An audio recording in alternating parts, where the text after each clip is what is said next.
Ivoirien, Ivoirienne, Papois, Papoise, que puis-je vous dire si ce n'est pardon? Pardon, pardon. Est-ce que le viol d'un enfant, d'une jeune fille ou même d'une femme peut plaire à quelqu'un? Je ne pense pas. Femme d'ici, femme d'ailleurs, femme ivoirienne, femme africaine, femme du monde, pardon, pardon, pardon. Nous sommes en Papouasie et je suis DJ Moulukoukou, le Quadraduro, président de la Papouasie, président élu à vie. Notre culture principale, c'est la dépaporisation. Installez-vous confortablement. C'est l'heure de Showbuzz. Bienvenue.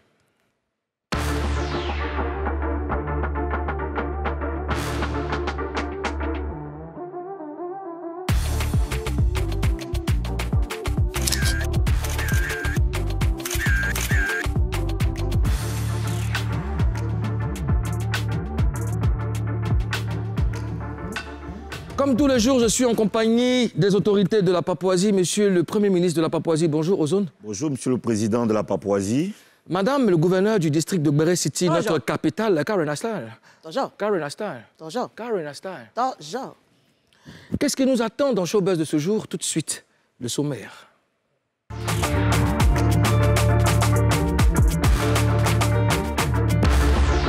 Pourquoi Yodé et Siro ont suspendu leur manager? Explication tout à l'heure. Obsèque de S. Kelly. Ce qui se passe au sein des familles nous intéresse. Où sont passés les mousseurs? Interview dans un instant. La tournée de Fior de Bior, le gros poteau de Charlotte Dipanda seront aussi dépaporisés. Showbuzz reçoit aujourd'hui Dolisiana de Bordeaux. Tout de suite, ce qui fait le buzz. Karen Astar. Bonjour. On a appris que Yodé et Siro ont jeté leur manager. Mon cher, Yodé et Siro ne sont pas contents de leur manager, Anissé Siabi. Ils ont jeté ou bien, enfin. Laisse-moi te dire. C'est qu'on le jette. Donc voilà, ils ont fait savoir qu'ils ne sont pas contents d'un communiqué que je lis. Vu certains manquements graves du code de conduite et du règlement intérieur, M. Anissé Siabi est suspendu de ses fonctions de manager de Yodé et Siro jusqu'à nouvel ordre. De ce fait, il ne peut agir et prendre quelques décisions, que ce soit pour et au nom du groupe. Oui, mais est-ce qu'on sait ce qu'il a fait? Mon cher, il a appelé le manager. Tu me connais? Je te connais. J'ai appelé le manager qui a dit presque ce que, ouais, il a dit la même chose, ce que les artistes ont dit. Mais je lui ai demandé ce qui s'est passé. Il n'a pas voulu rentrer dans les détails. Il m'a dit que voilà, il n'a pas été jeté, comme tu le dis. Il n'a pas été jeté, mais c'est une sanction. Voilà, et que ça devait se régler. Et qu'il va donner les détails quand ça sera réglé. Non, donc je veux dire, s'il cautionne la sanction, c'est qu'il reconnaît son tort. Mais il n'a pas voulu parler, là, tu me connais, non? Mais je te connais. J'ai appelé quelqu'un d'autre, une autre personne du staff. Tu as contourné? Il a contourné. Tu sais qu'il doit vraiment prendre les papiers. Je ne dois pas jouer avec lui. Un contournant. J'ai appelé notre membre du staff qui m'a expliqué que, en fait, les artistes ont signé avec une maison. C'est-à-dire son partenariat avec une maison de boissons. Une marque de boissons. Une marque de boissons. D'accord. Et qu'ils se sont rendus à San Pedro quand Anissé s'est rendu dans un maquis où il consommait la boisson de la concurrence. Pour tout bouiller. Et c'est pas fini, hein. C'est pas fini, hein. Quand il a consommé, même c'est bon. Il a même affiché ça. Il a fait un direct. Il a fait un direct. Voilà. Et la concurrence n'a pas aimé, n'a pas sipoté.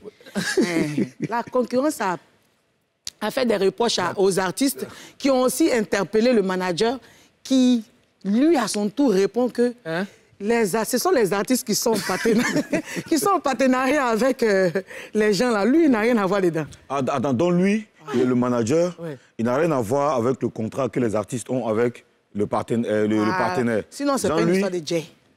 Bah oui, parce que moi, j'ai vu sur Internet, Patron non, il a tabac le Jay. C'est une histoire de Jay. C'est pas une histoire de Jay. C'est ça, c'est le vrai point qui était donné. Attends, donc, Moulukoukou, donc toi, tu es en partenariat avec Jean, avec nous.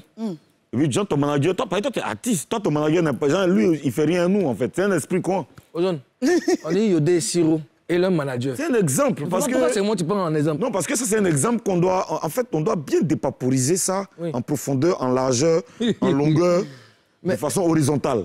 Ça veut dire quoi? Manquement grave au code de conduite et du règlement intérieur. Qu'est-ce que ça veut dire? Je t'explique. Monsieur le politicien. Nous sommes dans une république souveraine. Oui. On a notre constitution. Et moi, en tant que garant de cette constitution majeure... Explique le mot, ça veut dire quoi? Je te dis que quand on se donne une constitution qui a été votée à l'unanimité, si tu déconnes, si tu zailles sur un article, on te met en prison. C'est ça un manquement grave. Je ne sais pas si tu as compris un peu. J'ai compris ça. C'est bien entré. Mais toi, tu es le président. Oui. Il y a la constitution. En fait, tu fais allusion à moi. Il n'y a pas fait de changer des trucs. J'ai compris, t'inquiète pas. Mais je dis, je suis élu, c'est président élu à vie. Toujours, je vous dis ça. La constitution. OK. Karina, et aux autres, merci pour cette dépaporisation. Le prochain, Karina, est-ce qu'il ça résonne encore très fort. Il y a un problème dans la famille. Il y a un problème pour organiser les obsèques de notre artiste. Qu'est-ce qui se passe? Mon cher, c'est ça. Il y a loup problème. Loup. Parce qu'en fait, Eskéli, il a ses parents paternels et il a ses parents maternels. Oui. Voilà. Et chacun veut imposer son programme. C'est-à-dire que chacun veut faire bras de fer. Lui, il a dit, c'est moi, il doit faire. Genre en Noussia, quoi. En Noussia, façon, là, tu vois, non? Donc, chacun veut faire. Et depuis, comme ils n'arrivent pas à s'entendre, ils sont dessus. Réunion, si réunion, ça finit pas. Donc, la réunion, là aussi, là, nous tous, là aussi, là, on attend aussi la dernière décision. Et puis, voilà, ça va se passer. Mais est-ce que je crois que... Est-ce que j'aurais appris, c'est à toi de me confirmer que Eddie, qui est le grand frère de Eskéli, a fait une vidéo qui est passée sur les réseaux. Ouais, la vidéo circule sur les réseaux sociaux. Je ne sais pas si la régie a la vidéo. Bonjour, je suis l'artiste Eddie. Voilà. Et vous savez que on est tous meurtris par le décès de mon cadet, Eskéli. Et yako à nous tous. Je viens par cette vidéo, je trouve nécessaire d'apporter quelques éclairages par rapport au retard de la proclamation, de la programmation des dates d'obsèques. Il y a un problème qui est suscité par la famille Tareg. Cette famille-là, qui surgit aujourd'hui et qui s'interpose, qui fait des chantages aujourd'hui, cette famille Tareg, quand est-ce qu'elle est née, avec la vieille et mes autres frères côté maternel, qu'on n'a jamais vu. De son premier jour de vie jusqu'à aujourd'hui, à ses 42 ans de décès, ni le père, ni un frère du père, ni une sœur du père, ni des amis de leur famille. Bon, je vous fais un schéma simple. Imaginez Eskéli bébé, 2-3 mois, et puis on voit des gens, puisque dans leur famille ils sont clairs, on voit des gens clairs qui arrivent. C'est la famille Tarek, on est venu voir notre enfant, ça n'a jamais existé. Du premier jour d'Eskéli, de son adolescence, jusqu'à ce qu'il soit majeur, jusqu'à ce qu'il soit dans le showbiz, jusqu'à ce qu'il soit star, jusqu'à ce qu'il décède. Aujourd'hui, on est surpris de constater que l'aîné et moi, on prend une décision de faire une petite réunion entre nous pour donner la date des obsèques. Les Tarek viennent s'interposer. Ils vont même à la mort de Bouaké, les premières heures du décès de Eskéli, pour aller se saisir des papiers de la morgue. Aujourd'hui, injonction leur est faite par la mère, nous, notre maman, pour qu'ils viennent déposer ces papiers-là. Mais je vous donne la garantie que demain, la date des obsèques sera connue. Mais ce que je souhaiterais vous dire, n'attendons pas le décès de quelqu'un pour l'aimer, pour l'approcher, pour lui montrer qu'on a le même sang. La famille Tareg, Du premier jour de sa naissance jusqu'à aujourd'hui, vous ne l'avez jamais approché. Vous n'avez jamais su comment il vivait. Si se sentait... Ozone, Karina, ça n'honore pas notre frère. Ça, pas du tout. Ça salit plutôt son image. Je dis qu'il y a... C'est fort quand même. C'est le deuxième artiste qui décède. Et puis, à partir duquel il y a tout... Il y a du remue-ménage, il y a voilà, plein de discordes. Est-ce qu'il est déjà décédé? Oui. Qu'est-ce qu'on fait pour lui offrir des obsèques dignes de son nom? C'est à ça maintenant qu'on pense. Pourquoi venir ramener des choses qui sont déjà passées? Non, vous n'étiez pas là au début, ceci, cela. Pourquoi ne pas se mettre ensemble et puis enterrer dignement notre frère, Karina? Moi, ce que je pense, c'est que c'est ce que tu as dit, il est déjà parti... Oui. Où il est là-bas, là, il veut seulement la paix. Oui. Normalement, même, on doit prier pour le repos de son âme. Donc, les histoires de qui va faire ça, oui. C'est mieux de se mettre ensemble, gérer tout ensemble. Oui. De toutes les façons, il sera enterré. Oui. Vous ne pouvez pas le diviser en deux. C'est clair. Ozone? Ça se passe comme ça, malheureusement, hein, après le décès de certaines célébrités ici, en Côte d'Ivoire. Ben, je pense que c'est des choses qu'il faut voir. Est-ce qu'il est devenu comme un patrimoine je veux dire, de la Côte d'Ivoire. Ouais. Donc désormais, quand tu atteins un certain niveau de célébrité, tu n'appartiens plus vraiment à 100% à ta famille biologique. Tout à fait. Donc je pense qu'ils doivent écouter aussi la troisième partie, qui est sa famille artistique. Qui peut peut-être contribuer à soit les réconcilier. On veut la même chose. Voilà. On veut la même chose. On veut qu'ils partent dignement. Donc, voilà. Alors, est-ce que tu as des nouvelles de Bouaké? Bouaké. Là où oui. On a des nouvelles de Bouaké. On a des nouvelles de Bouaké, effectivement. Voilà, Guizo n'est plus là. Parce que normalement, la dernière fois, comme on a une correspondance là-bas, bien sûr. La famille artistique, tous les gars du monde culturel de Bouaké, se sont retrouvés chez Eskeli, vraiment pour lui faire un hommage. Je crois qu'on a des images. On a des images qu'on va visionner maintenant.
Vraiment, on espère que la sagesse va habiter les uns et les autres pour que Eskeli soit enterré dignement. Madame le gouverneur. C'est tout pour aujourd'hui. Ça va, Alec Béret? Non, je t'en veux pas, ça va. C'est bon pour nous. Elle est sapée, hein. Bon, t'as pas remarqué ça? Oui, ça va. Comme d'habitude. Hein. Ouais, toi aussi, j'aime bien ta chemise. J'aime bien ça. Tu vois que tu commences à t'habiller maintenant, tu vois? C'est bien. Est-ce que tu suis mes conseils, ça va? Ne dis rien. Ne dis pas merci, même. En fait... on va arrêter. En fait, ils préfèrent ne pas parler parce que s'ils parlent, ils vont dire non, on est dans un gouvernement, il y a division. Il n'y a pas de division. J'aime les membres de mon gouvernement. Alors, depuis qu'ils se sont installés en France et depuis la mort de Guizo, le 3e membre du groupe, on n'entend plus les mousseurs. On ne sait plus ce qui se passe, on ne sait pas où est-ce qu'ils se cachent. On les a dénichés. Et ça sera dans le gros buzz. On a les mousseurs depuis la France. On a Delmas. Delmas, bonjour. Bonjour Molokoko, bonjour à tous les téléspectateurs de la NCI, bonjour à tous les Papouasies, bonjour à Karina Steele. Le nouveau là, je ne le maîtrise pas, mais bonjour à toi. C'est Ozone, tu ne maîtrises pas qui? Méfie-toi, Delmas. Delmas, comment tu vas? Je t'ai taqué Ozone, ouais, super bien mon frère Molokoko, tout va bien, tranquillement, on est calé. Un gagou qui choque, ça fait bizarre. Tu étais en France, c'est ça, tu es en France? Bah oui, depuis près de 10 ans, je suis installé à Paris. Alors. Donc voilà, donc je fais des va-et-vient, tu le sais très bien. Voilà. T'es à Paris. Un gagou à Paris, c'est bizarre. Il y a plein de gagous, t'inquiète pas. Il est combien dans le pays là? Alors mon frère, vraiment ça fait un plaisir de t'avoir avec nous. On va te poser quelques questions. Tu connais tout le monde sur le plateau, Karina Steele, Ozone. Alors, la question que les gens se posent, c'est qu'est-ce que vous devenez? Les mousseurs restent les mousseurs, bien évidemment. On va dire, depuis un moment, depuis le décès de notre frère Guizo, c'était difficile pour nous de revenir sur scène sans lui, puisque c'était vraiment le chef du groupe, la tête pensante du groupe. Et c'était vraiment difficile pour nous de revenir. Mais depuis quelques temps, on va dire bientôt 1 an, on a repris les affaires. Notamment, on a fait un son qu'on appelle Faux Moulé. Il a sorti il y a 1 an et la dernière date qui est le Kuitabala. D'accord. Vous êtes allé vous asseoir en France alors que la carrière était déjà lancée. Alors, c'était quoi l'objectif? Aller rester en France ou c'est quoi? Non, pas comme on le dit, on se cherche un peu partout. Vous voyez, c'est vrai qu'on est sur la scène musicale nationale, on est artiste. Mais n'empêche qu'on essaie de chercher un peu, parce que tu connais que notre coupé décalé, tu mousses un moment et après, on parle plus ça se calme. Donc, justement, on parle plus de toi. Justement, voilà. Cherchement, qu'est-ce que vous faites? Vous vivez de quoi? De quoi est-ce que vous vivez? Moi, personnellement, je travaille. J'ai un métier, je travaille dans la sécurité privée ici en France. Donc, ça me paye bien, je nourris bien ma famille, je m'occupe superbement bien de moi-même. Donc, franchement, ça va. Sécurité privée, c'est bien, c'est bon. C'est bon, mais de temps à autre, il faut nous envoyer un peu ici, on va te donner la bénédiction, mon frère. Il n'y a pas de problème. Tu auras un peu. Est-ce qu'il est là, il est à côté de toi, Diddy Stone? Bah, bien sûr, bien sûr. Diddy Stone est là, hein. Il est là. Si on m'entend, je ne sais pas. Oh, mais c'est le gagou là qui est... Je pensais qu'il était seul là. Diddy Stone, comment tu vas, mon frère? Oui, je suis Diddy Stone, le Mr. Class de mousseur. Allah. Donc, pas de notre faute. Donc, le moussement est légalisé. Hein. Oui, toi-même, tu connais le travail depuis le Shanghai. Voilà, tu connais la formation. Voilà. Tu connais... Qu'est-ce que tu fais comme boulot, toi, Diddy Stone? Bah, moi, je suis, on va dire, dans le médico-social. D'accord. Voilà, aide médico-sociale, c'est-à-dire quoi, accompagnateur social, AMP, c'est-à-dire aide médico psychologique. Voilà, je travaille dans le, comment on va dire. Donc, tu travailles à l'hôpital? Non, je ne travaille pas à l'hôpital, je travaille avec des associations. Ah, d'accord. On fait des accompagnements des personnes qui sont malades de manière psychique. Voilà, on essaie de les accompagner, de les rééduquer dans leur guérison, voilà, comme on le dit. Voilà, c'est ça le truc, quoi. D'accord. Et après la mort de Guizo, comment est-ce que vous avez vécu cette terrible séparation? Est-ce que vous vous êtes dit, bon, on arrête ça parce que ça ne sert à plus rien, parce que les mousseurs, c'est Diddy Stone, c'est Delmas, c'est Guizo. Donc, les mousseurs sont Guizo. Comme le disait tout à l'heure Delmas, le lead vocal, comme le disait tout à l'heure, on l'a vécu de manière pénible. Ouais. C'est-à-dire que quoi? Dans tous les domaines, c'est-à-dire dans tous les domaines, avec la famille, les amis, ses enfants, sa femme, sa maman, tout ça, on a vécu ça. Même aujourd'hui encore, on a encore des séquelles parce que il y a sa mère qui est là, il y a ses enfants qui sont là.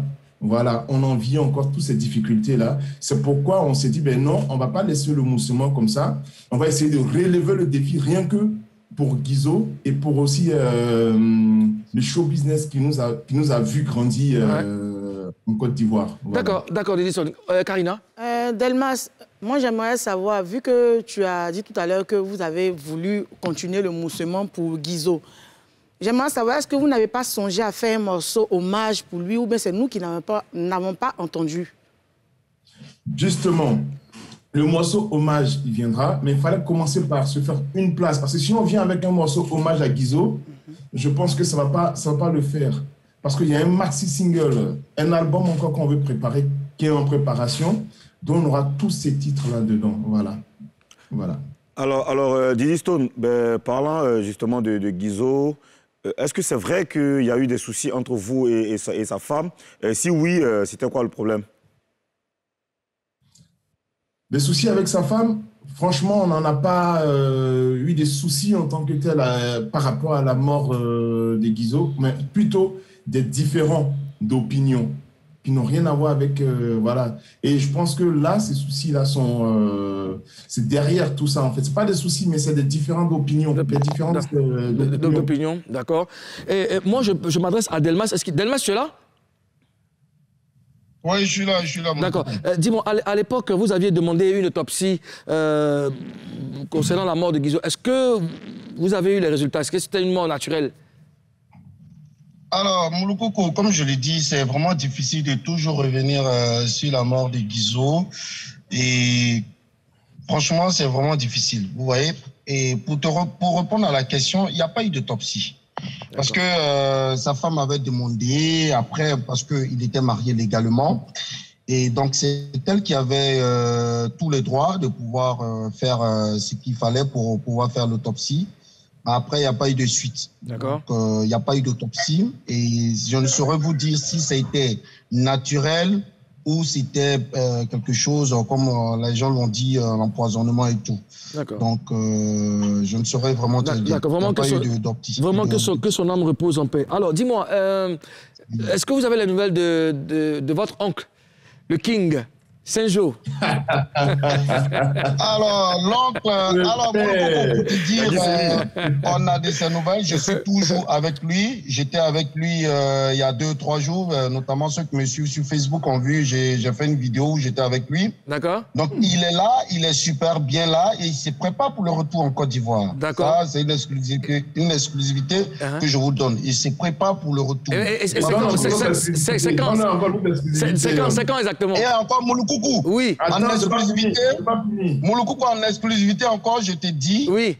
Voilà. Bientôt un single, Les Mousseurs Gadi Seli, qui va sortir bientôt. Oh, c'est magnifique. Voilà. Mais il vient quand? C'est quand le retour de Gadi Seli? Je ne saurais te dire, je ne saurais te le dire. Toi, tu ne saurais toujours le dire, Delmas. Ouais. Non, mais tu sais, je parle du bon français, je ne veux pas mentir, tu vois. Voilà. Est-ce que c'est avant 2022? Oui, c'est avant 2022.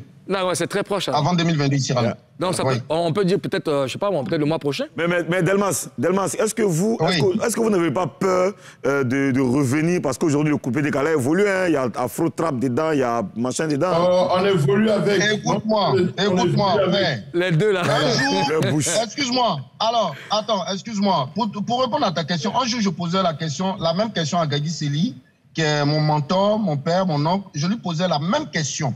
Je lui disais, mais papa, avec la musique qui évolue là, n'a pas peur de... Il m'a dit que on doit s'adapter à la nouvelle technologie, on doit s'adapter à la nouvelle... comment on peut dire ça à la nouvelle vibe, c'est à la nouvelle vibe. Évolution. À la nouvelle vibe. À la nouvelle tendance. Les mousseurs n'ont pas peur. Vous savez, quand les mousseurs sont quelque part, c'est le moussement qui continue. Delmas, dernière question. Karina Astel, tu voulais poser une question? Moi, j'aimerais savoir, donc, qu'est-ce qu'il pense du coupé décalé? Le coupé décalé, là, le coupé décalé. Nouveau, là. Le coupé décalé, pour moi, le coupé décalé mousse toujours. Voilà. Le coupé décalé, ça fait partie de le coupé décalé est la deuxième identité musicale après le zouglou.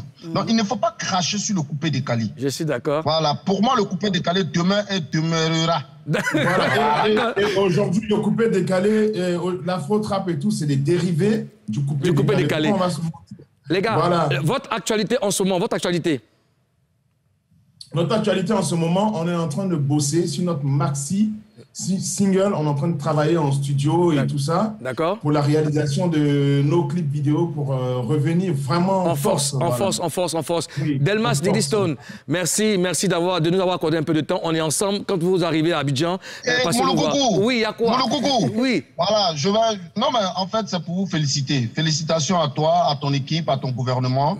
Félicitations à cette nouvelle émission. Merci, Delmas. Franchement, j'apprécie et j'adore. Merci. Franchement, félicitations à vous. Et faites attention, hein. Voilà, pas trop de buzz, plus de buzz. Merci. Faites attention. Merci. La surprise, c'est que vos passeports sont ici à NCI.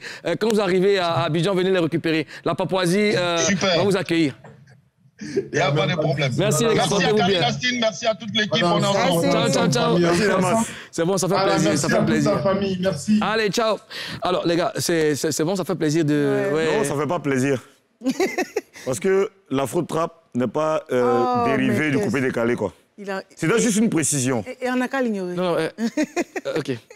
Doliziana de Bordeaux sera face à 3 et ça sera juste après la pub.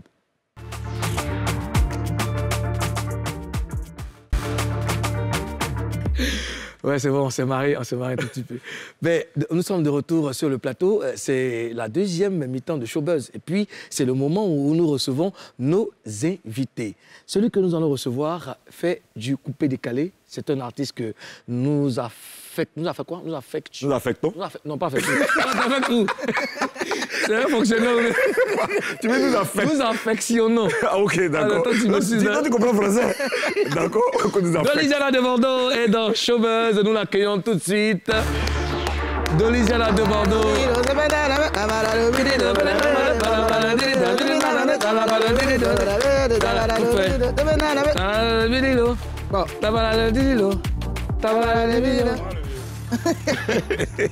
C'est moi, je suis ton vieux. Il est trop vieux. Votre jeunesse, on va partager ça. Vous voyez. Le vieux. Doliziana de Bordeaux. Sois le bienvenu. Merci. Karina Steele, Ozone, tu connais? Ouais, toujours. Karina Steele. Toujours. Voilà. C'est madame le gouverneur de notre capitale, Barre City. OK. Voilà. On va parler avec toi, on va décortiquer, on va parler de ta carrière. Et puis, ça sera face à 3. On va commencer tout de suite, mais tu dois nous promettre de dire la vérité. Rien que la vérité. Seulement la vérité. Je dois jurer? Oui. Ouais, j'ai les gires. Je les gire. Non, dis ça bien, j'ai les gires. J'ai les gires. On n'a qu'à sentir, j'ai les gires. De Bordeaux, Doliziana. Tu peux t'appeler Doliziana, pourquoi de Bordeaux? Bon, déjà, je suis un grand fan de Bordeaux Likumfa. Tu as une grosse voix déjà, donc il faut nous faire profiter de ça. Déjà, je suis un grand fan de Bordeaux Likumfa. D'accord. Parce que je pense que on va pas trop entrer dans les détails, mais toi, Moulou, tu es un peu au courant à l'ancienne. Et donc, j'ai juste ajouté un autre nom dessus qui est Doliziana à cause du groupe Doliziana congolais. Ouais. J'aimais bien leur musique et du jour au lendemain, ils ont disparu. Ouais. Donc, j'ai préféré garder ce nom-là pour toujours me rappeler d'eux. Mais Moulou, lui, il sait. Ouais. Mais les Papouas ne savent pas. C'est quoi l'histoire avec des Bordeaux? Il n'y a pas d'histoire, comme je te l'ai dit. Avant, j'aimais bien... Je vais parler de cet amour de l'artiste. J'aimais bien sa manière d'être parce que pendant que moi, je partais à l'école et de temps à autre, je partais parce que j'aimais beaucoup danser aussi. Je pense qu'autant le général, un peu de Bachangué, là. Ouais. De Bordeaux, Likumfa, c'était le seul gamin qui faisait des atalakou de malade à l'ancienne. J'oublie le nom du coin, mais c'était un maquis où on se retrouvait là-bas pour faire un peu des démonstrations de Bachangué. À Yopougon ou à... Non, à Cocody, ouais. D'accord. Bon, d'abord, il y avait le général, il y avait non, mais après, on se retrouvait dans un maquis de Kalou Bonaventure. Je préfère taire le nom, je pense que les gens qui ont vécu, ils savent. Ils savent. Et c'est là-bas qu'on partait se retrouver. Et de Bordeaux, souvent, il venait même en kaki. Mais nous, on était tous petits, mais c'est lui qui était la Talakoumane. Et il sortait des merveilles. D'accord. Donc, ce petit truc-là, un peu voilà, quoi. C'est bien, c'est bon, on sait déjà, c'est bon. Le football, la danse, et puis aujourd'hui la musique. Est-ce que le choix a été difficile à faire? Oui, quand même difficile. Et aussi, arrivé à un certain moment, j'étais obligé d'accepter mon cas. C'est-à-dire, dans le foot, après Sol Béni, après le Stella, tout ça, je me suis blessé. Ah ouais, Stella, hein? Ah non, Stella, genre le club Stella. Le club de jamais, oui. Ah ouais? J'avais comme coach, le coach Rigo Gervais. Je pense que vous... Non, tu as poussé. Hein. Bon, moi, c'est... Est-ce que tu as des amis qui sont devenus professionnels? Ouais, Yannick Kessié, qui était mon défenseur. Franck Yannick Kessié. Franck Kessié? Qui était mon défenseur au Stella. D'accord. Il y a Koulibaly Founingue, qui joue à l'Espérance de Tunis, qui était aussi un défenseur. D'accord. Jouait beaucoup d'autres. Quand on se voyait, d'autres jouaient dans des clubs différents, mais quand même, après, quand il y avait des matchs, on organisait, on se voyait. Mais c'est cool, ça. C'était là, hein? Ouais. Mais tu n'as pas joué à la SEC? Si. En académie aux réserves. D'accord. En 2001-2002, mais j'étais encore petit. Et c'est quoi ton équipe? Quelle est ton équipe dans le championnat ivoirien? Dans le championnat ivoirien? Ouais. Non, il n'y a plus d'équipe. Non, je veux dire, tu supportes quelle équipe? Là. Ouais. En Côte d'Ivoire, ici. Oui, mais cherchez, là, le problème, là. Chacun a son problème, on va jouer là-bas. Je ne vais pas réussir à venir supporter l'équipe. Alors, tu as perdu ton père très tôt et tu étais obligé de te prendre en charge. Vas-y, parle de cet épisode. Déjà, je suis un enfant qui avait sa mère à côté. Je n'ai pas la même mère. Je n'ai pas un de mes frères avec qui j'ai même père, même mère. Je suis seul du côté de mon père, seul du côté de ma mère. Donc, j'étais le seul enfant au milieu des deux. Et vous connaissez un peu les familles en Afrique, ça a été difficile parce que papa était marié avant de croiser ma mère. Et du coup, c'était quand même difficile, mais ma mère lui a dit, vu que c'est ton fils, je pense que je peux le laisser à côté de toi. C'est comme ça que je suis resté. J'ai plus vécu avec mon père que ma mère. J'ai grandi avec mon papa, avec mes frères, qui étaient de la même mère et même père. Okay. Donc moi, je suis le seul qui était à côté. Et donc, du coup, quand papa est décédé, papa, il était très malade. Quand il est décédé, j'avais 17 ans, 18 ans. Et là, même aux funérailles, maman n'était pas là parce qu'elle n'a même pas su tout ça. Donc, j'étais face à mon destin, j'étais tout seul. Donc, j'étais obligé de quitter la maison très tôt. Et tu es devenu un homme? Ouais. Et aussi, la rue m'a forgé. Donc, j'ai fait tout ce qu'on ne peut pas penser, dormir dans la rue, faire ça. Mais j'avais quand même la tête sur les épaules. Je n'ai pas fini drogué ou quoi que ce soit. Je suis juste un petit fumeur. Un petit fumeur? Ouais, de Fall. Dis-moi, des Fall. Tu as créé la Yoro Gang avec Didier Arafat. Ouais. C'était quoi l'objectif? L'objectif, c'était un boing de pétard d'ado, dans le sens où on devait avoir un groupe. C'est-à-dire, quand nous, on arrive quelque part, on dit, bon, la Yoro Gang, et puis c'est tous de grosses têtes qui sont dedans. C'est-à-dire, tu t'amuses, que ce soit un chant dans le style, ça. On voulait ressembler un peu au truc des Américains, genre West Coast. Rough Riders. Bon, ça, c'est... Moi, je ne sais pas comment on appelle ça, mais c'est qu'est-ce pour nous. Non, là-bas, c'est un boing. Rough Riders, c'est le boing de DMX. C'était en mode gang. On voulait faire, voilà, un petit boing de champion, en fait. De champion. C'était ça, le but. C'est toi qui a proposé l'idée de créer la Yoro Gang? À la base, c'était moi. Mais après, il y a d'autres qui viennent sur le plateau qui donnent des mots différents. Sinon, Arafat et moi, c'était un club d'amis, en fait. Tu parles de qui? Quand tu dis les autres, c'est... Bon, quand je te dis, il y a d'autres qui viennent, qui disent non, ils étaient à la Yoro Gang au début. C'était qui ça? Mais il y a beaucoup de personnes aujourd'hui mais toi, tu étais à la genèse de la Yoro Gang. C'est qui se proclamait étant membre? Moi, déjà, comme moi, je suis arrivé à la maison, la seule personne que j'ai trouvée à la maison, parlant de Yoro Gang, c'était Olo. Olo Pacha. C'était Olo, c'est-à-dire on était 3. D'accord. Moi, Olo Pacha et Arafat. Il y a d'autres personnes qui vivaient déjà chez Arafat à la Palmeraie, comme les Exos, qui étaient aussi avec Likoufa. Il y avait Camille, il y avait la servante, Olivette. Voilà. Et c'est après ça, en fait, avec Magicien, merci. Magicien, son premier danseur. D'accord. Voilà, c'est après ça, parce que moi, je venais dans un studio où son papa habitait. L'arrangeur, c'était Guizo. Guizo, l'arrangeur, je ne sais pas si tu vois. Guizo, oui. Arafat avait sa petite chambre là-bas, et c'est de là-bas que tout est parti. Après, Pango, il a quitté, c'était au Perle, il a quitté le domicile de son père, et il est allé à la Palmeraie. D'accord. Et moi aussi, j'habitais à la Palmeraie. D'accord. Lui, il n'y avait que le terrain qui nous séparait, le terrain de la Palmeraie. Donc, du coup, je partais là-bas. Mais un jour, il me disait, Doli, mon frère, on va sortir. Il est sorti pour aller faire quoi? Que moi, tu me connais, moi, mon affaire de sortir, moi, il peut faire sortir seul, payer toi là. Il dit non, qu'il y a fait Doli. Il dit, je ne suis pas en forme. Je mentais, mais il dit, pas l'argent. Il dit, je m'en fous. Sortons, parce que c'est quelqu'un aussi qui était très gentil. Il a la main facile. Et c'est comme ça qu'on sort. Mais on arrive avec Olo, on est dans le Boeing, tu vois. On dit Arafat, à côté, on dit Edoliziana. Donc, quand on rentre à la maison, il a dit, mais au lieu de se balader entrecoupé comme ça, là, c'est pas mieux, on va faire un Boeing, et marcher ensemble. Ouais. Toi, tu appelles Yoro, non? Il dit oui. Il dit, mais gang, Yoro Gang. Et c'est parti comme ça. C'est de là que le nom est parti. Voilà. Karina. Quand tu vois la Yoro Gang aujourd'hui, qu'est-ce que ça te fait? Ça me fait de la peine. Il faut qu'on soit clair. Parce que de son vivant, il n'y avait pas déjà la cohésion. Il y en a qui étaient là parce qu'ils voulaient être juste à côté d'Arafat. Il y en a qui étaient vrais. Tu me comprends? Et après, moi, quand je quitte la Yorogang, c'est-à-dire quand Arafat déménage de la Palmeraie et qu'il part à Angré, bon, il avait un petit studio là à Bonoumé, là. On a déposé les affaires là-bas, après on a fait le déménagement. Moi, je quitte la Yorogang parce que je me dis que, en même temps que c'est un bon juste pour marcher ensemble, après moi, il doit me chercher. Moi aussi, il y a mes problèmes, je n'ai pas venu toujours à Arafat, c'est comment. Et j'étais déjà bon vocalement. Donc, il a commencé à me chercher jusqu'à... Après, vous avez connu le BIM. Voilà, il a commencé à avoir ma carrière, il a commencé à gérer mes trucs. Je m'entendais tranquillement avec lui. Et ce qui est, je ne sais pas qui a mis dans sa tête cette histoire de label. Sinon, à la base, Yorogang, c'était un club d'amis. Je ne sais pas qui l'a... Peut-être que c'est l'évolution. Voilà, l'évolution, voilà. Il voulait structurer. Et c'est après qu'il a commencé à structurer. Sinon, à la base, quand on disait Yorogang, Boeing, qui marche, chacun fait sa vie. Mais en tout cas, quand on dit Boeing est là, on doit être là. Mais Dolijana, est-ce que Arafat savait qu'il était mal entouré? Est-ce que tu penses qu'Arafat savait? Il le savait très bien. Il le savait? Ouais. Parce que lui, il ne cachait pas. Il le savait très bien. Mais après, c'est quelqu'un qui n'aimait pas être seul.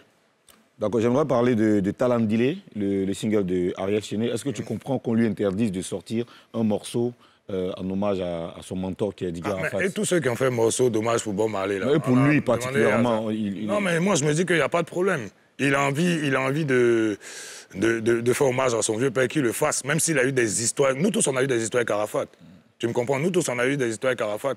Arafat est décédé. On essaie plus ou moins d'alterner les choses. Mais en même temps, c'est Ariel qui sait que depuis longtemps, il a eu des problèmes. Et jusqu'à présent, ça le suit. Il veut se rattraper, il fait un son, au moins où rend hommage à son vieux père. Ça fait rien. Il n'y a pas de mal à ça, de rendre hommage à quelqu'un. Il n'y a pas de mal à ça. Doli, est-ce que tu penses que c'est parce que tu as quitté la Yorogang que tu as eu le succès que tu as eu, tu es devenu ce que tu es? Moi, même avant, est-ce que sache, moi, je ne suis pas pareil qu'Ariel. Ariel, c'est Arafat qui a fait Ariel. C'est Arafat qui a dit, bon, voilà, Ariel Chené, c'est mon fils, et qui lui a donné un nom. Moi, je suis venu avec mon nom à la Yorogang, donc c'est différent. Donc j'avais déjà mon succès quand j'arrivais à la Yorogang. D'accord. Donc Ariel Chené et toi, c'est comment? C'est quoi vos rapports? On a de bons rapports. On a eu une petite histoire là, qui s'est réglée vite fait. Il m'a présenté ses excuses. Et moi, je dis toujours l'erreur est humaine et le pardon est divin. Ouais. Donc, est-ce que tu es inquiet pour l'avenir du coupé décalé? Parce qu'aujourd'hui, on dit qu'il y a certains puristes qui disent qu'aujourd'hui, ce qui se passe là, ce n'est pas du bon coupé décalé. Je sais ce qu'est bon coupé décalé, en fait. Parce que moi, je ne comprends pas. Nous, le coupé décalé, il vit toujours. Peut-être qu'on est un peu en retrait, on a pris un gros coup par rapport à Arafat, tout ça, mais on est un peu en retrait. Ça ne veut pas dire qu'on est fini. Parce que la majorité des rappeurs, bon, ils peuvent faire allusion à plusieurs personnes et en même temps une personne, qui chantent aujourd'hui, ils ont tiré l'inspiration sur le coupé décalé. Faut couper, faut décaler dans les aous. Il y a beaucoup aujourd'hui qui font des remixes, même des anciens sons coupés décalés en trap ou en rap. Mon style a fait. Voilà. Donc, il n'y a pas de mal à ça. Le coupé décalé vit. Je veux rebondir sur quelque chose. Tu as dit qu'entre Ariel et toi, ça va, l'embrouille est passée et tout. Et tu as aussi dit un jour que c'est à cause d'Ariel Chené que tous les gars sont partis de la Yorogang. Est-ce que tu maintiens encore cette affirmation? J'affirme même. Ah ouais? Oui. De quoi est-ce que tu parles? Je parle de tout. Parce que moi, aujourd'hui, quand on se lève et puis... c'est pas parce que Arafat a traité peut-être Ariel Chené de Judas que nous tous, on va le faire. Parce que même Arafat, il était conscient de certaines choses. Moi, la première fois où ils me sont embrouillé avec Arafat, c'est à cause d'Ariel. Tu me comprends? Parce que on est... Je ne vais pas trop rentrer dans les détails parce qu'aujourd'hui, ma petite sœur, elle est bien, je ne vais pas parler. Mais elle était... Donc, je donne carte blanche. Je donne carte blanche. Elle était de la Yorogang? Oui. D'accord, maintenant, c'est quel détail que tu ne veux pas... Non, je ne vais pas rentrer dans certains trucs parce qu'aujourd'hui, elle est... Non, parce que tu as dit qu'elle est bien, je ne sais pas. Ça veut dire quoi? Est-ce que ça a un rapport avec Arina? Écoute ce qu'elle t'a dit aussi. Elle est bien. Je dis, elle est bien. Là, j'aime bien sa manière d'être, sa manière de parler. Mais est-ce que la Yorogang, elle était comme ça? Elle parlait comme ça, elle était bien comme ça. Tu connais Gang, c'est nous Sia. Non, attends. Moulou. Il y a un truc que je ne comprends pas. Il dit non, il n'a pas envie de trop parler parce qu'elle est bien aujourd'hui. Toi, tu veux entendre quoi? Mais qu'est-ce que tu te consoles et puis ne pas dire? Parce que ce qu'on a dit, on n'a pas dit ton nom dedans. On était du même boing. Oui. On a eu presque les mêmes réalités. Oui. Mais aujourd'hui, moi, je préfère sa position. Quelle réalité? Ah, Moulou. Oui, Dolijana. Ici, tu as dit je les gire. C'est pas moi, on n'est pas pour nous regarder. Vas-y, exprime-toi. OK, on va s'expliquer. Vous savez, quand on est au sein d'un groupe et on dit, vas-y, un exemple tout bête, Moulou, Ozone, Karina, bon, on a formé un petit boing tout de suite, là, et puis il ne doit pas avoir l'homme. Tu me comprends? Toi, tu peux être la tête du groupe, mais tu dois mettre tout le monde au même pied d'égalité. D'accord? Tu ne vas pas favoriser une personne et laisser les autres. Ça ne peut pas marcher. Rien ne peut... Au contraire, ça crée la division dans le groupe. Il a favorisé Ariel. Oui, c'est Ariel qui était le favorisé. À la base, Ariel Chéné, moi, il est devant moi, il a lui dit ça, et puis il m'en fout. Ariel Chéné, à la base, c'est que Ariel, il était Kedjevara. D'accord. D'accord? C'est de Kedjevara, il est parti chez Arafat. Et c'est comme ça, Arafat nous disait, parce que Arafat nous a imposé Ariel en nous disant que c'est un petit arrangeur, il était se chercher comme moi, je ne peux pas à chaque fois, même si je m'y connais, au lieu d'appeler Champi, Baby, Nani, Nana, nous on aura au moins un arrangeur au sein de la maison. Il n'était pas venu en tant que chanteur. D'accord. On est d'accord? Ariel, à la base, c'est un musicien. Ariel n'était pas venu en tant que chanteur. Il était venu juste pour nous arranger dans nos petits mouvements. Et après, il s'est mis dans la musique, il a fait Conjonjon. On a vu déjà qu'il a eu bon thème vocal. Il pouvait aussi chanter. Qu'est-ce que Arafat a fait pour les autres qu'il n'a pas fait pour toi? Qu'est-ce que Arafat a fait pour les autres qu'il n'a pas fait pour moi? Ariel, pardon. Ariel. Ouais, bon, qu'est-ce qu'il fait pour Ariel qu'il n'a pas fait pour toi? Ok, moi, j'ai mon mourou, comme on dit en Noussi, et mon petit jeton. C'est-à-dire, si tout de suite tu fais sortir un son, je suis en mesure de faire le clip, sans même attendre Arafat. Mais dans le papier qu'il a donné, c'était juste pour 1 an, il était censé faire les clips et produire les sons. D'accord. Mais on produit les sons ensemble, ça s'est passé à 2-3 reprises, on produit les sons ensemble. Quand les morceaux doivent sortir, il dit non, il doit faire le clip d'Ariel d'abord, et nous après. Moi, Vecho Lolas, Karina Style, Bébé DJ. Et à chaque fois, ça se fait. Et pour finir, même souvent, on ne fait pas. Je vais rebondir dessus. Vas-y. Tu sais, je suis animatrice, mais ce sujet-là me concerne. Tu sais quand même que ce n'était pas la faute à Arafat. Il y avait la bête noire. C'est lui à cause de qui Arafat se comportait comme ça. Qui était la bête noire? Il a dit ça même. C'est pas quelque chose qui est caché, c'est Arnaud Jaguar. C'est Arnaud Jaguar qui, comme on le dit dans notre jargon, qui pompait Arafat de ne pas, le gammait de ne pas se concentrer sur nous, on ne va rien lui apporter. Donc, en fait, le vrai Judas, c'est Arnaud Jaguar. Oui, et il a dit ça devant lui, devant moi. Arnaud sait que je ne mens pas. Bon, en même temps, moi, à la base, c'est pas Arnaud qui m'a fait connaître Arafat. D'accord? On avait notre amitié.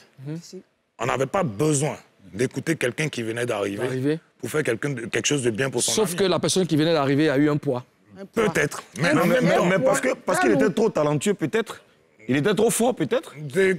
Dolly a fait des sons qui... Je ne sais pas, peut-être. Est-ce que tu étais jaloux d'Ariel? En aucun cas. Moi-même, je ne peux pas être... Même Arafat n'a jamais été jaloux de lui. C'est Ariel qui est jaloux de lui. La vie, elle est simple. Tu sais, moi, je suis le gars... J'ai comme l'impression que je suis incompris sur certaines choses. Parce que je dis je n'aime pas, et ma manière de réagir est un peu trop forte, on trouve que j'exagère. Ça n'a rien à voir. Chacun de nous a sa manière de réceptionner les choses. D'accord? Je ne peux pas être jaloux si tu viens me dire, ah bon, Moulou vient te dire, bon, Ozone, Dolly et toi, on a fait un son, chacun a fait son son. Bon, on va voir en même temps, dès que je reviens de voyage, je fais les 2 clips. D'accord? Tu fais les 2 clips. Il n'y a pas de problème. J'attends mon tour, ça ne vient pas. Tu préfères finir pour Ariel, et souvent même, on n'en fait pas. Mais ça n'a pas bousillé mon amitié avec Arafat. J'ai mis le côté business à côté. On est resté juste amis. Moi, j'ai pris mes clics et clac, je suis parti. C'est clair. Alors, dis-moi, bon, on va refermer le chapitre du Regang. Sur le plan musical, c'est quoi ton actualité? Aujourd'hui, j'essaie de faire comme je peux. Parce qu'il y a beaucoup de choses que les gens ne savent pas. Aujourd'hui, même, il y a les télévisions.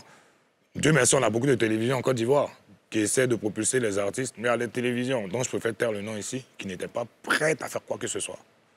D'accord? Tu ramènes tes sons, bien tes clips, on regarde. Bon, tu ne rentres pas dans le schéma, tes images. Pourtant, il y a des clips borokoto même qu'on faisait passer, qui n'avaient rien à voir même avec ton clip. Mais c'est des choses, au fur et à mesure, qui m'ont renfermé sur moi-même. Moi, sincèrement, la musique de Côte d'Ivoire... Le jeu, je suis content, je chante. Le jeu, je ne suis pas content, je chante. Tu es artiste dans l'âme. Donc tu fais la musique quand tu veux. Parce que tu ne peux pas être... À ce que je sache, il y a beaucoup de choses. Je pense que toi, Moulou, tu es un grand frère. Ozone, c'est un grand frère. Karina, c'est ma sœur. Tu ne peux pas avoir tout ce potentiel. Sans me montrer, sans me vanter, tu ne peux pas avoir tout ce potentiel. Tu sais chanter, tu as le style, tu as la carrure, tu as la danse, tu as tout ce qui va avec le côté artistique. Et puis, tu es à ce niveau. Mais à ton avis, pourquoi? Pas parce que les gros, parce que je suis Moi, j'aimerais te poser une question, justement. Tu as dit tout à l'heure, tu chantes quand tu veux, tu fais ce que tu veux. Donc, parfois, tu peux ne pas chanter, mais tu vis quand même. Oui. Tu vis de quoi, en fait? Je vis de mes business. Quel business? Business dans l'immobilier. Si, j'ai des personnes qui ont de grosses sociétés d'immobilier. Donc, si je viens, que je te dis que je peux t'envoyer un client juste à cause de ma notoriété ou bien parce qu'on me connaît, on envoie le client. Le client, quand il vient payer ses terrains, quoi que ce soit, je mets 10%. Et 10% même souvent des terrains qu'on me donne là. On ne m'a jamais donné ça comme cachet dans le coupé des calés. C'est ça qu'il s'agit. Et tu t'organises en fonction. C'est tout. Magnifique. C'est pas bien aller chercher à vendre maison. Mais toi, quand on finit l'émission, tu vas nous... Oh, Boulou, tu aimes profiter. Non, il est... En fait, des immobiliers, là. Encore chercher à vendre maison, hein. Il dit. Terrain. Il y a quoi? Eh, mes amis, brillez là, s'il vous plaît. Il y a quel problème? On est camarades. Madame le gouverneur te parle. Il faut écouter un peu. Petit béret pour lui. On a parlé de carrière jusqu'à là. C'est Béret qui vient. Mais toi, tu faisais quoi là, Yorogan? Ton nom sort trop de... Bon, allons à lui. Non, mais pause. Vous avez un Béret pour lui? Oui. Non, mettez une pause. On va marquer cette pause. Il faut qu'on la marque parce qu'on doit se remettre d'aplomb. Pause et on revient juste après la pause.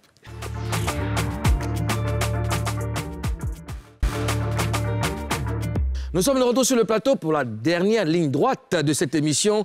C'est le moment de prendre les infos du monde artistique. Ça sera Show News avec Ozone.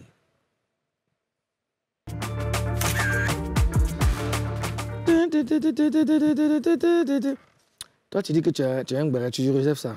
D'accord. Ok.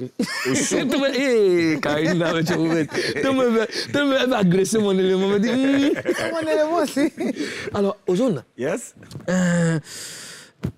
Il y a des news. Oui. Il y a des news. Des vraies news. Des news qui nous intéressent. Yes. D'accord. Ben, je te laisse le droit de nous expliquer. Je suis déjà content parce que Doliziana, c'est un jeune qui est talentueux. C'est un très bon rappeur que le coupé décalé a gâté. Aujourd'hui, ce qui se passe, c'est que, justement, parlant de rap, les rappeurs s'exportent. Les rappeurs ivoiriens s'exportent très bien. Depuis la semaine dernière, la Tour Eiffel a reçu son plat très chaud de Nyomi à LA.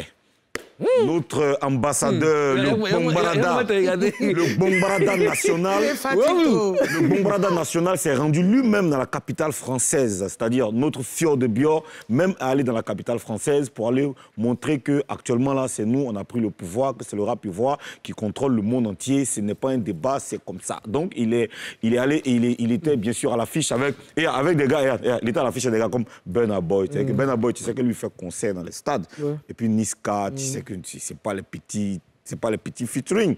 Donc ils sont allés pour la finale de la compétition Impulse Star, qui est un tournoi de street football. C'était au pied de la Tour Eiffel. C'est-à-dire Tour Eiffel, là, c'est à Paris, c'est en France. C'est pas de Tour Eiffel qu'on vend à Djamé, là, c'est Tour Eiffel, tu vois. C'était vraiment du lourd. Ouais, je sais. Allez là. Alors, il n'y a pas que lui. Je pense qu'on va quand même regarder quelques éléments de Fjord de Bior.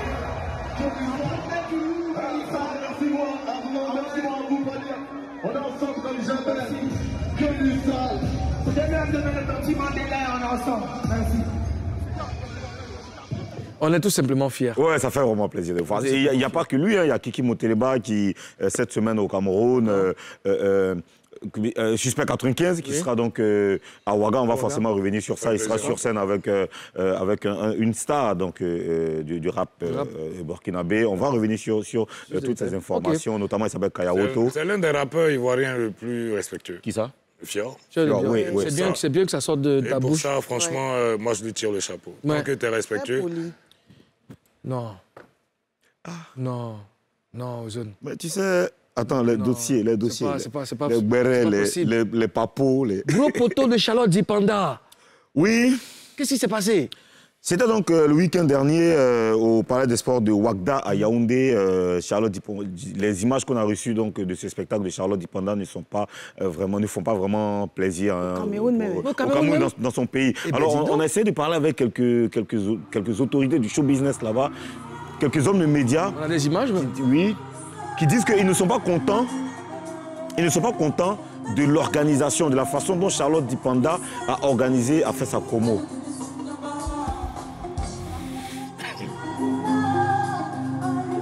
Voilà, ils ne sont pas contents donc de la façon dont Charlotte a procédé pour organiser son spectacle.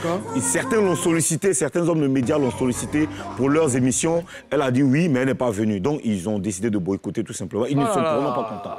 Oui, c'est les informations qu'on a reçues, on les a appelées, mais ils ne sont pas contents. Et Charlotte Dipanda, c'est une diva. Et le problème, c'est qu'ils disent que Charlotte Dipanda, elle préfère Abidjan.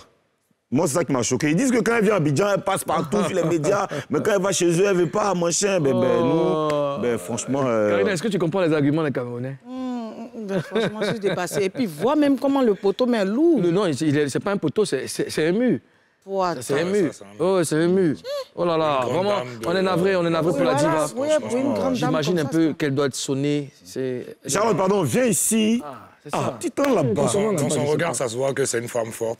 C'est qu'elle va s'en remettre. C'est bon pour aujourd'hui? Selon la Constitution, nous sommes obligés d'attendre demain pour la suite des papos. Aïe yo. Oui. Ou bien tu as un problème à la Constitution? Non, il faut dire en même temps. Ah, d'accord. Premier Gaou, c'est la rubrique où on découvre les premières fois de nos invités. Premier Gaou.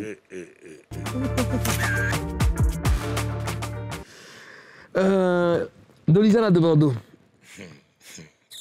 Raconte-nous la première fois où tu as mis les pieds à l'académie Mimo Sifcom. Il dit c'est que c'était fort, hein? Ouais, je crois que c'était... On avait joué un match 2 jours avant au terrain de la Sogefia.